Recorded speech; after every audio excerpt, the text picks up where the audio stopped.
Alright guys, so it's time for the resin. We've got the mask here. I did sand it down a bit, just to make it a bit smoother for the resin to stick on better. And yeah, so I got this rust check polyester resin.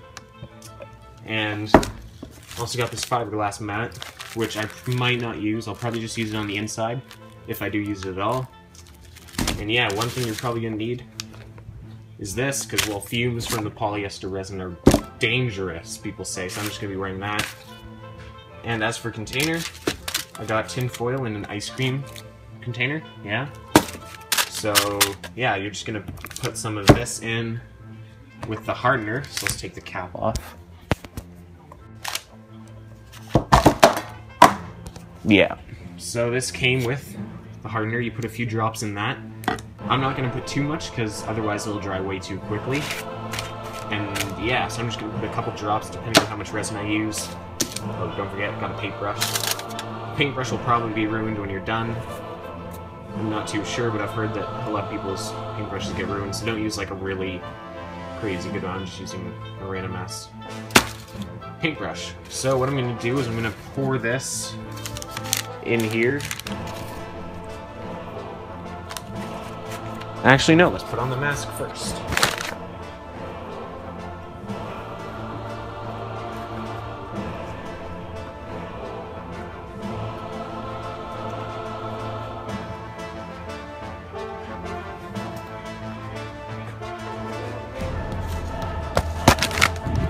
Alright, so let's get the lid off of this. There we go.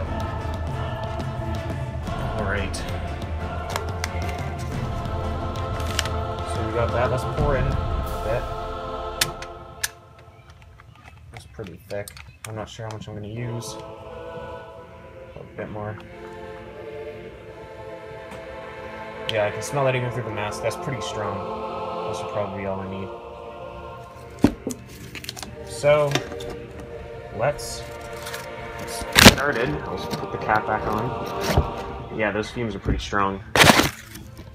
And now we're going to put on the hardener. I'm going to put in just a few drops. I don't want it to harden too fast. And I have to pop this with a knife, so yeah, I got a knife down here anyways. Set the camera down for a second, sorry about that.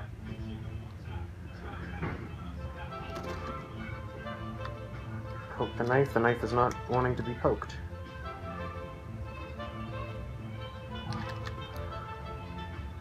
Wow, that's actually a lot harder than I thought it would be. This utility knife isn't too good either. Yeah, I'm just gonna go grab a kitchen knife. Alright, so let's just put a couple drops in. Probably all I'll do. Just find the cap. Where'd I put the cap? Uh-oh. Okay, so, one thing to remember is not to lose the cap. I know you're going to put that. Oh, here it is, okay. Good, I was worried for a second. So I'm just going to get the paintbrush, mix this up, and I'm just going to start painting over the mask. Make sure not to get it in the eyes, obviously. Yep, so let's go. Alright guys, so I did that, and I'm just letting it dry now. I did use a bit too much, so yeah, one thing to remember is I should probably wear gloves because that's really sticky. Got a bit on my hands and it's crazy. I just washed my hands and still there. So definitely recommend a brush. Probably a bit more, probably should use a bit more newspaper, I think. And yeah, the mask really helped. And I opened two windows, one over there and one over there. So yeah, definitely have like ventilation around here. And yeah, so I'm just gonna let this dry, see how this, if it works out fine. If it's hard, then I'm gonna sand it up with this 80 grit sandpaper. And then I'm going to probably sand it with 200 and something grit sandpaper. Let's actually check what that is. Yeah, I've got this one, 220 grit. So I'm probably going to use that afterwards just to get that really smooth. If it works out, I might have to do a second coat, I'm not sure right now. But yeah, so we're just going to let that dry, and once we sand it, I'm probably going to paint it gray, I'm thinking. And then add a couple more details and all that, and then put the filigree on. And then a bit more paint. So yeah, guys, that's pretty much it for now. Let's wait for this to dry and I'll get back to you. Alright guys, so let's talk about the resin. As you can see, I've waited overnight, and it isn't fully dry yet, it's still sticky, so that means I didn't put enough hardener in it. So we're just going to do the resin again. I'm going to put a lot more hardener in it this time. I got a new thing. The weird thing is that the resin that was in here was hard as a rock. It wasn't sticky at all either. So yeah, I'm just going to do that again, put a lot more hardener in it this time so it hardens quickly, more quickly. Yeah, and then we can paint and all that. Alright guys, so the first batch of resin that I did on the mask, that didn't dry overnight, so I just decided to apply a second layer with a bit more hardening this time. It actually hardened pretty fine. It's alright. There's still a bit of stickiness, but that's going away quickly. So now what we're going to do is really the painting part. First we've got to sand that, as you can maybe be able to see. I already started sanding there a bit. Yeah, you can see that. Just got to get that all smooth for the paint to go in there. As for paint, you're supposed to use a gray primer. I got the paint and primer combo. I'll see how that works. So I'm probably going to paint it gray, and then add this matte black on top of it. I'm not entirely sure yet. I'll do the gray just to start and see how that turns out. So yeah, so you got to sand the whole thing. The sandpaper I'm using, like I said earlier, is 80 grit sandpaper. It's the thicker, coarser stuff. And yeah, so I'm just going to go over the mask a couple times, get it smooth. Like right here is really smooth already. So it's great. Yeah, so let's just do that. Alright guys, so that's pretty sanded. If I zoom in there, you can see there's a lot of it's a lot whiter. It became a bit more translucent, opaque. So yeah, so now we've got the gray primer. Well, it's actually prime and paint, but whatever. I suggest you use primer, that's what I've been told. I picked up the wrong paint, but this should work. Anyways, we're just gonna do short.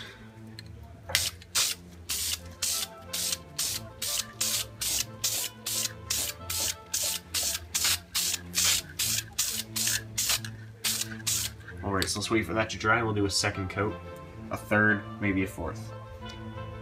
Alright guys, so I think this is the second last layer of resin I'm going to do. This time, however, I'm doing something a bit different.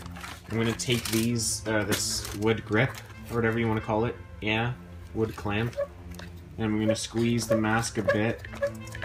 Probably about to there. Well, obviously not. Well, yeah, I'm going to obviously position it differently. But yeah, just because I can get this thinner. If it looks thinner, I think it looks a lot better versus this. It looks a bit fat. Here it looks nice, it looks slimmer. And it's going to look better when we put the actual designs on. Also, I'm doing resin because the top is still a bit bumpy.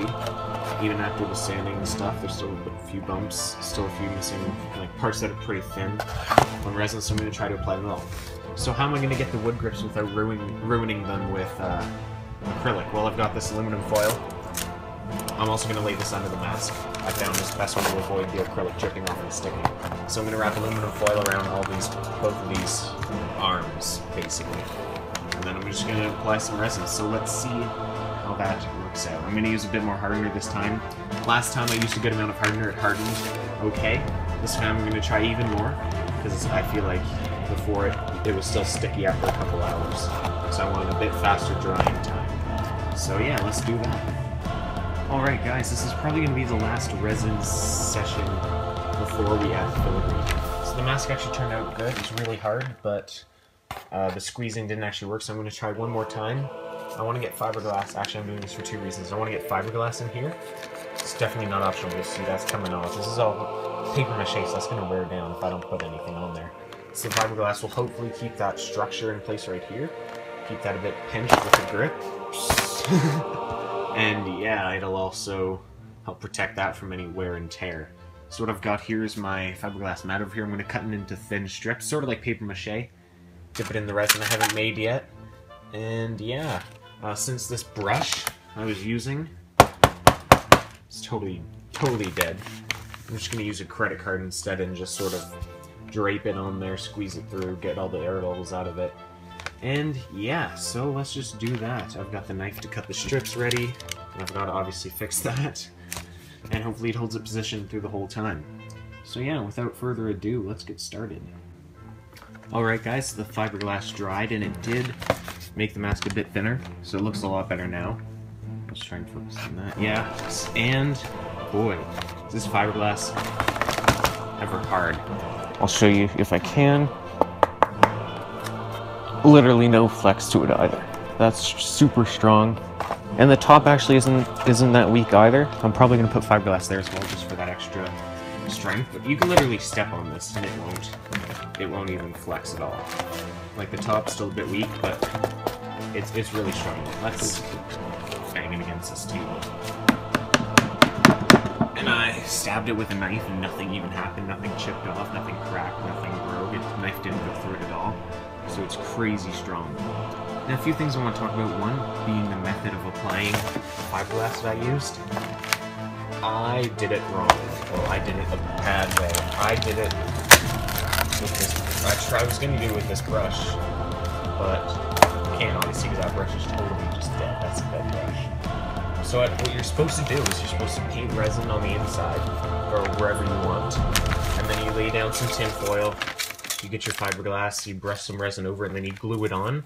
Sort of like a gluing on sort of thing. I didn't do that. I did more of a paper mache sort of deal. And while it was really messy, it was also very effective. It used up a lot of resin, hardened very quickly, because I used a lot of hardener in there, which is good. Didn't have to wait around too long. And yeah, it actually turned out pretty good. Only thing I would say is this poked up a bit. I guess that's because the paper mache was there as well. But yeah, other than that, it works out great. One thing I'm going to probably get though is foam or padding here for the cheeks, because it does brush up against your cheeks a bit if you're wearing it. So let's talk about future things. I was going to do a filigree design on it like a typical Sith Acolyte mask, but then I started taking a look at the finish and I realized, hey, this would look really cool in a weathered metal. So you see, I want to finish sort of like that, but a bit easier to see, because you can only see it like that under light. Otherwise it looks just totally black like this. So what I'm going to do is I'm going to see if I can get a weathered metal bronze, like a weathered bronze look to it. I'm asking around on forums right now. And that's going to be a bit easier than filigree, and it's going to I think it's going to look a lot cooler, especially since I'm not too artistic with filigree and everything. It might look lopsided or whatever. Yeah. So after we paint it, obviously there's only two things we really need, which is a back strap. I'm probably going to get two. One at the bottom here, one right here, maybe even like some sort of fabric for the top of the head as well. I'm not sure. I can probably get like some old pants, you know, like the tight spandex sort of pant things, and just do that so you can easily slide it over your head. But yeah, it turned out pretty good, and then we just got to get coverings for the eye holes, just so you can't see the eyes. And yeah, so I'm gonna talk about decorating the mask in the next episode, so there's gonna be another video. I'll post that. You guys can watch how I decorated it, but this is basically the final mask shape, strength really, and it was pretty cheap. Let's just say the paint, about $4 a piece. I already had these two on me. I don't even need these two. I actually probably need this one. I already have this. Resin was about $12 or $18. Fiberglass was $12. Not optional, but I like it. I'm really happy I got it. It's super strong. And yeah, extra materials like padding and stuff, that'll probably be $1 at the dollar store. Or if I could find some old pants or something to use instead, it'll be completely free. And then a lot of the materials I used are tools, paintbrush, that was at my house. Glue gun I didn't have, that one was about $8. Glue sticks are $5. So it's really cheap, really easy to do. Newspaper, obviously we get that free every week. Flour, you should have some of that at your own house. Water, obviously you have that at your own house. But yeah, there's just tons of different materials we use. A lot of it I already had at my house, which was great. So it makes for a really cheap mask, but I think it turned out good so far. Obviously it's not done, still got to decorate and everything. Once I decorate it, it's going to be awesome. It's going to look, I'm going for an ancient relic sort of feel. It's going to look like an ancient piece of armor found in like a tomb or something. So it's going to look pretty awesome. Obviously I don't want it completely black, I want it like a bronze, like I said, weathered thing. So let's see what it looks like on my head. Let's turn this camera around. Yeah, so it looks pretty awesome, I must say. And it's really strong. Only thing is, it brushes up against your cheekbones a bit, because I think I squeezed it a bit too tight. Up here I should have squeezed it lower down, but you know, I'm fine with it. It fits my face perfectly, the top of the head. It fits absolutely perfectly. You can't really slide it up and down your head, but it fits, it's good. You know, eye holes are big. You don't really suffer from a huge loss of vision. You can see most things perfectly. which is great. So anyways, guys, if you want to see more videos, more Star Wars videos, feel free to subscribe, like the video, you know all that crap. I know this was a long video, I might split up in parts. But yeah, there's going to be a couple videos coming soon. I have a couple Saber Forge sabers on order, so those will be coming in the mail hopefully soon. So you'll see some of those videos too, unboxings, reviews, all that sort of stuff. So anyways, guys, I will see you next time in the decorating video.